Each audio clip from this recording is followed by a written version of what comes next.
Hi అండి. Welcome to my channel. నేను మీ సంగీత NKR vlogs. ఈరోజు సర్వపిండి చేస్తున్నాను. దానికోసం అనేసి బియ్యపిండి తీసుకున్నాను. ఒక బేషన్ గిన్నెలోకి పావు కేజీ అంతా బియ్యపిండి తీసుకున్నాను. అందులోకి వచ్చేసి సాల్ట్ వేసుకుంటున్నాను. సరిపడంత సాల్ట్ వేసుకుంటున్నాను. ఇంకా నెక్స్ట్ వచ్చేసి పసుపు వేసుకుంటున్నాను. నెక్స్ట్ కారం వేసుకుంటున్నాను. ఒక 1 టేబుల్ స్పూన్ అయితే సరిపోతుంది. అల్లం వెల్లుల్లి పేస్ట్ వేసుకుంటున్నాను. అల్లం వెల్లుల్లి 2 కలిపింది.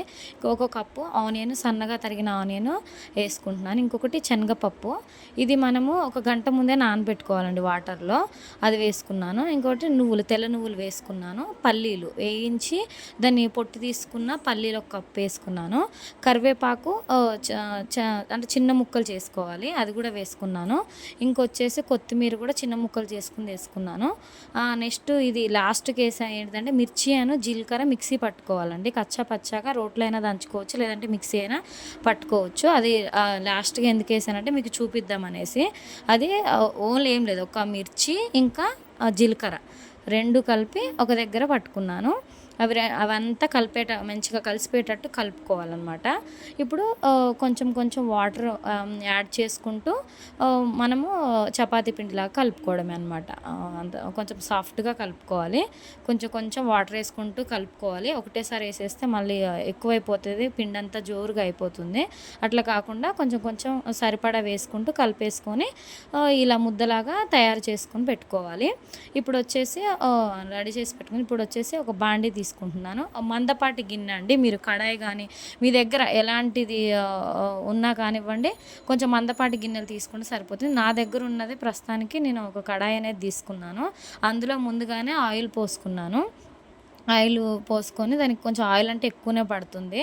దానికి ఆయిల్ పోసుకొని నెక్స్ట్ ఆ పిండిలో నుంచి కొంచెం ఒక ముద్ద తీసుకొని దాని మీద పెట్టి ఒత్తుతున్నాను అనమాట.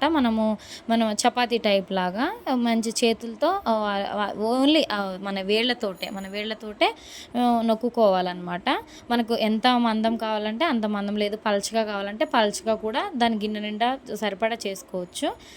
ఇంకోటి వచ్చి హోల్స్ పెట్టుకుంటున్నాను. హోల్స్ ఏంటంటే అందులో నుంచి ఆయిల్ బయటకు వచ్చి మొత్తం మంచిగా ఉడుకుతుంది అనమాట. అందుకనేసి హోల్స్ పెట్టుకున్నాను. ఇప్పుడు స్టవ్ ముట్టించేసి స్టవ్ మీద గిన్నె పెట్టుకున్నాను అనమాట. ఇది ఓన్లీ సిమ్లోనే చేయాలండి, హైలో పెడితే మాడిపోతుంది. అందుకే సిమ్లోనే పెట్టాను.